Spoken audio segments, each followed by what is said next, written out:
ನಮಸ್ಕಾರ, ನೀವು ನೋಡ್ತಾ ಇದ್ದೀರಾ ಸ್ಪೀಡ್ ನ್ಯೂಸ್ ಕನ್ನಡ. ನಾನು ಸುಷ್ಮಿತಾ ನಟರಾಜ್. ಮನೆಯಿಂದ ಹೊರಗೆ ಹೋಗಿದ್ದ ಮಹಿಳೆ ನಿಗೂಢವಾಗಿ ನಾಪತ್ತೆಯಾಗಿದ್ದಾಳೆ. ಮನೆಯಿಂದ ಕಸ ಎಸೆದು ಬರ್ತೀನಿ ಅಂತ ಬ್ಯಾಗ್ ಹಿಡಿದು ಹೋದ ಮಹಿಳೆ ಮತ್ತೆ ಮನೆಗೆ ವಾಪಸ್ಸು ಬರಲೇ ಇಲ್ಲ. ಕಸ ಎಸೆದು ಬರ್ತೀನಿ ಅಂತ ಹೇಳಿ ಹೋದ ಮಹಿಳೆ ಹೋಗಿದ್ದಾದ್ರೂ ಎಲ್ಲಿಗೆ? ಅಷ್ಟಕ್ಕೂ ಮನೆ ಬಿಟ್ಟು ಹೋಗಿದ್ದಾದ್ರೂ ಯಾಕೆ? ಇದರ ಕಂಪ್ಲೀಟ್ ಡೀಟೇಲ್ಸ್ ಇಲ್ಲಿದೆ ನೋಡಿ.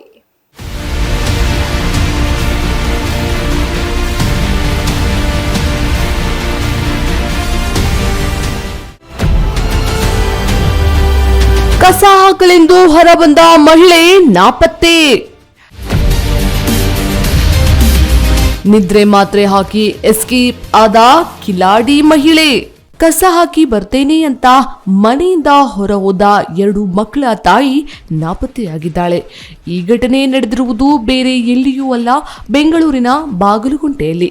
ಏಪ್ರಿಲ್ 11ರ ರಾತ್ರಿ ಸುಮಾರು 11:57ಕ್ಕೆ ಮನೆಯಲ್ಲಿದ್ದ ಮಹಿಳೆ, ಗಂಡ, ಮಕ್ಕಳು ಇಬ್ಬರು ಊಟ ಮಾಡಿ ಮಲಗಿದಾಗ ಮನೆಯಿಂದ ಎಸ್ಕೇಪ್ ಆಗಿದ್ದಾಳೆ.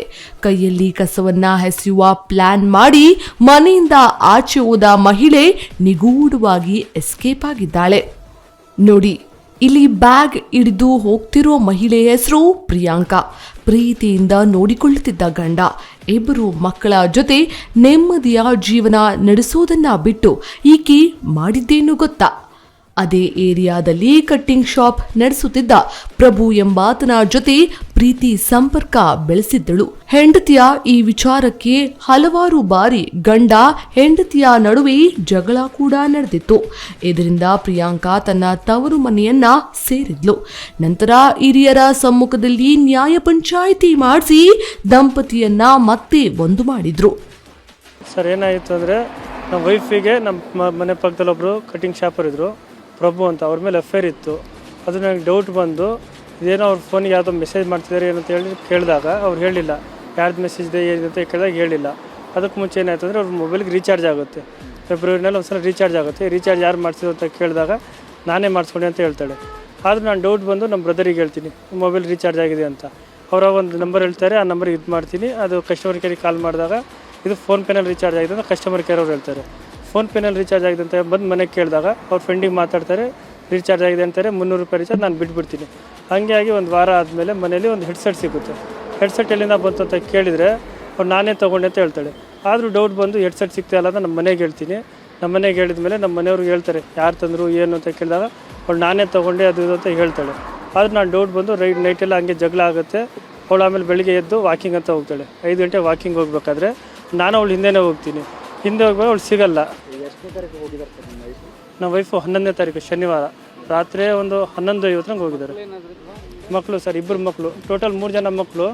ಒಂದು ಮಗು ಇಲ್ಲ, 2 ಮಕ್ಕಳು, ಒಂದು 5 ವರ್ಷದ ಒಂದು 3 ವರ್ಷದ ಮಗು. ಮಕ್ಕಳು ನನ್ನ ಹತ್ರನೇ ಇದ್ದಾರೆ. ಮಕ್ಕಳನ್ನ ರಾತ್ರಿ ಬಿಟ್ಟು ಹೋಗಿದ್ದಾರೆ. ಅವಳು ಒಂದೊಂದ್ಸಲ ಹೇಳ್ತಿದ್ಲು, ಹುಡುಗ ನಂದು ವಿಡಿಯೋ ಮಾಡಿರ್ತಾನೆ ಅಂತ ಹೇಳೋಳು.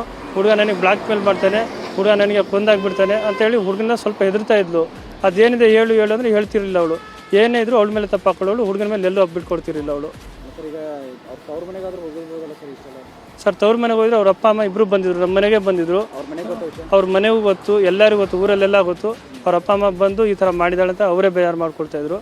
ಆಮೇಲೆ ಹುಡುಗಂಗೆ ಫೋನ್ ಮಾಡಿದೆ, ಹುಡುಗನ ನಮ್ಮ ಫೋನ್ ಸ್ವಿಚ್ ಆಫ್ ಆಗ್ತಾಯಿದೆ. ಪ್ರಿಯಾಂಕಾ ಮತ್ತು ಪ್ರಭುವಿನ ನಡುವೆ ಸಂಬಂಧದ ಕುರಿತು ಪತಿ ಶರತ್ ಪತ್ನಿಗೆ ಬುದ್ಧಿವಾದ ಹೇಳಿದ್ದ. ಆದರೆ ಪತಿಯ ಮಾತನ್ನ ಕೇಳದೆ ಪ್ರಿಯಕರ ಪ್ರಭುವಿನೊಂದಿಗೆ ಕದ್ದು ಮುಚ್ಚಿ ಫೋನಿನಲ್ಲಿ ಮಾತನಾಡ್ತಿದ್ಲು.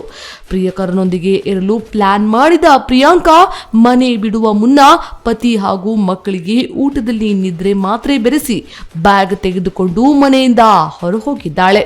ಇನ್ನು ತಮ್ಮಿಬ್ಬರ ಪ್ರೀತಿಯನ್ನ ಸುಳ್ಳು ಎಂದು ನಿರೂಪಿಸಲು ಪತ್ನಿ ಪ್ರಿಯಾಂಕಾ ಪ್ರಭುವಿನ ಬಳಿ ತನ್ನ ವಿಡಿಯೋ ಇದೆ, ಅವನು ನನ್ನ ಬ್ಲಾಕ್ ಮೇಲ್ ಮಾಡ್ತಿದ್ದಾನೆ ಅಂತೆಲ್ಲ ಸುಳ್ಳು ಕತೆ ಕಟ್ಟಿದ್ಲು.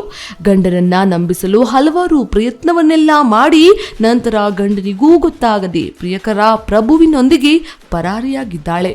ನಿಸರ್ಗ HK, crime bureau, speed news Kannada, Bengaluru.